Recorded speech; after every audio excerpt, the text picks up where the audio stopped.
Hi, I'm Valdette Gray, a collection attorney at Van Velden Duffy Attorneys, and I explain collections to you so you can easily understand it. A lot of questions that I often get asked is about credit records and how you can have your name removed from the credit record. I've listed a few that we'll be discussing today. So firstly, people ask me, how can I get my credit report?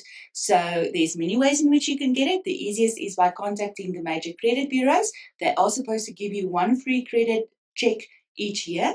Another way is to register for something like clearscore.com, where you have access to your credit record at any given stage. I use the app, but be careful when you register because they do use your personal information for marketing purposes. That's how they're able to offer it for free.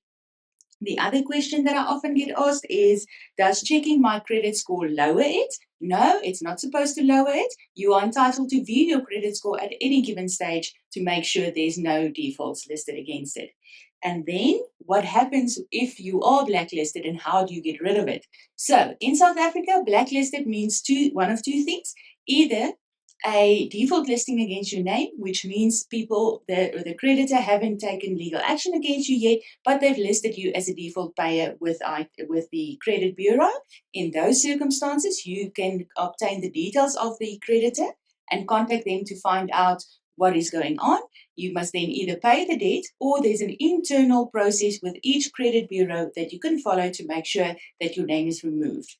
The other way, or the other inscription in our country, is a actual judgment against your name. That is where a creditor has taken legal action against you and they've listed the judgment against your name. Now, normally that remains there for about 5 years, and after that, it's still enforceable. It just won't show on your credit record. In those circumstances, you can also firstly start by contacting the creditor and obtaining the details of why this judgment is given against your name or reflecting against your name. You will then contact either an attorney to assist you to have it removed or make payment of the debt and get a paid up letter and have it removed then. Be sure to still make sure that you approach your attorney to rescind the judgment so that they cannot enforce it at a later stage. Another question that is often asked is, how are creditors able to obtain judgment against you or have you default listed if you know nothing about the matter or the debt?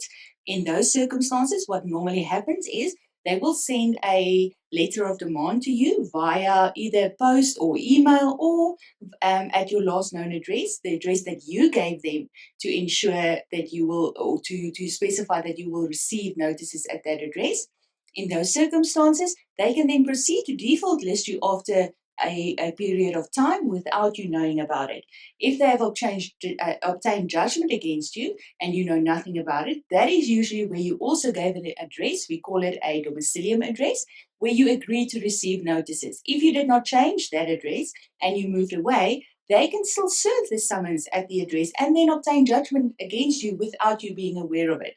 But once you become aware of it, you then have a recourse to actually go and rescind the judgment, indicating to the magistrate that you did not have any idea or any knowledge of the judgment against you, and then proceeding with the litigation matter further.